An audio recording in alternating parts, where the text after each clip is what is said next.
अच्छा जी, तो last time हमारे पास जो बात एंड हुई थी वो हमारे पास क्या हुई थी, पीरियड पे एंड हुई थी। हमने पढ़ा था कि हमारे पास क्या होते हैं, 7 पीरियड होते हैं और आप लोगों के पास क्या होते हैं कि एटॉमिक नंबर इंक्रीजेस की ब्याह पे हमारे पास क्या आते हैं, 7 पीरियड बनाए गए थे जिनको हम हॉरिजॉन्टल रोज का नाम देते हैं। अब जो हमारा नेक्स्ट टॉपिक है वो है ग्रुप्स का है। हमारे पास जो ग्रुप नंबर 1 होता है वो कंसिस्ट करता है lithium, sodium, potassium, rubidium, caesium and francium. आप लोगों ने ग्रुप के बारे में ऑलरेडी साइलेंट फीचर में पढ़ रखे हैं, आप लोगों ने मॉडर्न पीरियोडिक टेबल में पढ़ रखे हैं। आप लोगों के पास ग्रुप क्या होते हैं, 1 to 18 वर्टिकल कॉलम जो होते हैं उनको हम ग्रुप्स का नाम देते होते हैं। और आपने देखा है कि हमारे पास जो एटॉमिक नंबर होता है वो ग्रुप में इरेगुलर गैप के साथ इंक्रीज होता है, वो कॉन्टिन्यूसली इंक्रीज नहीं होता। ठीक है ना। आपको पता है कि हमारे पास फॉर एग्जांपल आप लोगों के पास क्या आ जाता है बेटा, हाइड्रोजन आ जाता है, उसके बाद आप लोगों के पास क्या आ जाता है, लिथियम आ जाता है, उसके बाद आप लोगों के पास क्या आता है, सोडियम आ जाता है, उसके बाद पोटेशियम आ जाता है। तो इसका 1 होता है, इसका हमारे पास 3 होता है, इसका आपके पास 11 होता है, इसका आपके पास 19 होता है। इस मीन्स कि आप देख सकते हैं यहाँ पे हमारे पास एक इरेगुलर गैप है। अगर इसके कंपैरिजन में हम पीरियड की बात करते हैं तो पीरियड में क्या होता है, हमारे पास एक रेगुलर पैटर्न के साथ क्या होते हैं, एटॉमिक नंबर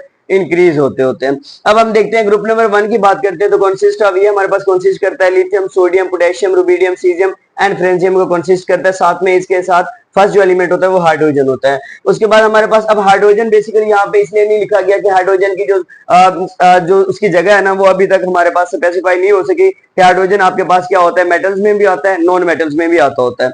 अब उसके बाद हमारे पास जो एलिमेंट ऑफ ग्रुप है वो हमारे पास क्या करता है, do not continuously increasing atomic number. आपको ऑलरेडी मैंने बता दिया कि हमारे पास ये कॉन्टिन्यूसली इंक्रीज नहीं करता होता, ये हमारे पास क्या करता होता है, इरेगुलर गैप के साथ नंबर्स को इंक्रीज करता होता है, एटॉमिक नंबर्स को। उसके बाद हमारे पास जो इनकी इलेक्ट्रॉनिक कॉन्फ़िगरेशन होती है वो सिमिलर होती है, क्योंकि हमने ब्लॉक्स में ये बात की थी। आपके पास क्या होते हैं, 4 तरह के ब्लॉक्स होते हैं। ठीक है ना। हमारे पास कौन कौन से होते हैं, एसबी होता है, पीबी होता है, डीबी होता है और एफबी होता है। जिनकी इलेक्ट्रॉनिक कॉन्फ़िगरेशन क्या होती है, एस पे एंड होती है वो एस ब्लॉक में एग्जिस्ट करते हैं, जिनकी पी में होती है वो पी ब्लॉक में एग्जिस्ट करते हैं, जिनकी डी में होती है डी में, जिनकी एफ में होती है वो एफ ब्लॉक में एग्जिस्ट करते हैं।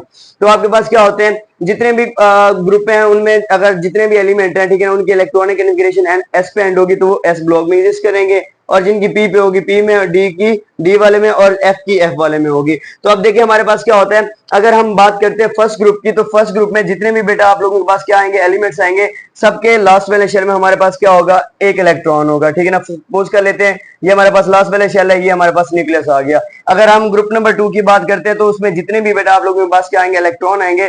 ठीक है ना। वो हमारे पास क्या होंगे, ये न्यूक्लियस आ गया, ये हमारे पास क्या आ गया, लास्ट वाले शेल आ गया, उसमें 2 इलेक्ट्रॉन आएंगे। अगर हम ग्रुप 3 की बात करते हैं तो उसके लास्ट वाले शेल में क्या आएंगे, 3 इलेक्ट्रॉन आएंगे। तो इस वजह से हम इसको क्या कहते होते हैं कि हमारे पास ये क्या होते हैं, फैमिली ग्रुप होते हैं। ठीक है ना। इनको फैमिली ग्रुप का नाम दिया जाता है। आपके पास बोर्ड में क्वेश्चन आता होता है ज्यादातर कि हमारे पास what is a family group. तो आपने बताना है कि इनकी जो इलेक्ट्रॉनिक कॉन्फ़िगरेशन होती है इन ग्रुप्स की, लास्ट वाले शेल में वो सिमिलर होती है। ठीक है ना। ग्रुप नंबर 5 है तो सबके जितने भी एलिमेंट आएंगे उस ग्रुप में वो हमारे पास 5 इलेक्ट्रॉन को कंटेन करेंगे। ग्रुप नंबर 6 है तो जितने भी एलिमेंट आएंगे वो 6 इलेक्ट्रॉन को कंटेन करेंगे।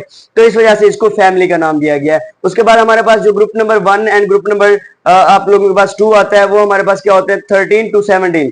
Group number 1, group number 2 and 13 and 17 जो होते हैं वो हमारे पास क्या होते हैं, नॉर्मल एलिमेंट होते हैं। उनका जो आउटर शेल होता है वो हमारे पास क्या होता है, इनकम्प्लीट होता है। 13 एंड 17 का जो आउटर शेल होता है वो इनकम्प्लीट होता है, बट आप लोगों के पास 1 एंड 2 का जो हमारे पास इनर शेल होता है वो कंप्लीटली फिल्ड होते हैं। ठीक है ना। इनके इनर शेल आप लोगों के पास क्या होते हैं, कंप्लीटली फिल्ड होते हैं, बट इनके जो आउटर शेल होते हैं वो हमारे पास क्या होते हैं, इनकम्प्लीट होते हैं। उसके बाद हम ग्रुप नंबर 17 की बात करते हैं तो ये हमारे पास क्या करता होता है, 7 इलेक्ट्रॉन को कंटेन करता है। इसको हम क्या कहते हैं कि हमारे पास group number 7 and group number 17 का नाम भी देते होते हैं। ठीक है ना। ये अपने लास्ट वाले शेल में क्या करता होता है, 7 इलेक्ट्रॉन को कंटेन करता है। फॉर एग्जांपल आप लोगों के पास क्या आ जाता है बेटा, फ्लोरीन आ जाता है, क्लोरीन आ जाता है, ब्रोमीन आ जाता है, आयोडीन आ जाता है, एसिटीन आ जाता है। तो ये हमारे पास क्या होते हैं, सारे आप लोगों के पास ग्रुप नंबर 7 या 17 के एलिमेंट होते हैं, जिनको हम हेलोजन एलिमेंट का नाम भी देते होते हैं। उसके बाद आप लोगों के पास क्या आ जाता है, group number 3 to group number 12। ये हमारे पास क्या होते हैं, ट्रांजिशन एलिमेंट होते हैं, जो कि हमारे पास क्या होता है, डी सब शेल में होते हैं। और इन हमारे पास क्या होते हैं,